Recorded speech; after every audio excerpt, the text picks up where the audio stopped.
28,000 కోట్ల ఆస్తికి అధిపతి. కానీ ఇప్పటికీ సైకిల్ మీదే ప్రయాణం చేస్తారు. పేరు శ్రీధర్ వెంబు. ఈయన తమిళనాడులోని తంజావూరులో 1968లో జన్మించారు. ఆయన తండ్రి చెన్నై హైకోర్టులో స్టెనోగ్రాఫర్గా పనిచేశారు. ఆయన తల్లి గృహిణి. ఈయన చిన్ననాటి నుండి ప్రభుత్వం బడులోనే చదివాడు. ఐఐటి జేఈఈ పరీక్షలో జాతీయ స్థాయిలో 27వ ర్యాంక్ సాధించారు.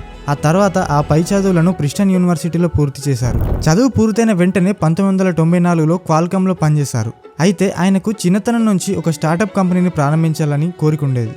అందుకే మంచి జీతం వచ్చే జాబ్ను వదిలిపెట్టారు. 2021లో ఆర్థిక మాంద్యం సమయంలో అడ్వెంట్నెట్ అనే కంపెనీ భారీ నష్టాన్ని చవిచూసింది. ఇదే సమయంలో జోహూ డొమైన్ నెమ్ము అనే కంపెనీని శ్రీధర్ వెంబు కొనుగోలు చేసి 2009లో తన కంపెనీలో అడ్వెంట్నెట్ కంపెనీని విలీనం చేశారు. ఇక ఆ తర్వాత వెనుదిరిగి చూడలేదు. అంతేకాక 2021 నవంబర్ నాటికి జోహో కంపెనీ ఆదాయం $1 బిలియన్ చేరింది. కోవిడ్ టైంలో కూడా ఈ కంపెనీ భారీ లాభాలు పొందింది. అప్పటి నుంచి ఇప్పటి వరకు జోహో కార్పొరేషన్ లాభాలు వృద్ధి చెందుతూనే ఉన్నాయి. అయినా సరే శ్రీధర్ వెంబు సాధారణ జీవన విధానం కొనసాగుతూనే ఉంది. ప్రస్తుతమైన నికర ఆస్తి విలువ 28 కోట్లని అంచనా. మరి శ్రీధర్ వెంబు గారి గురించి మీరేమనుకుంటున్నారో కింద కామెంట్ చేయండి.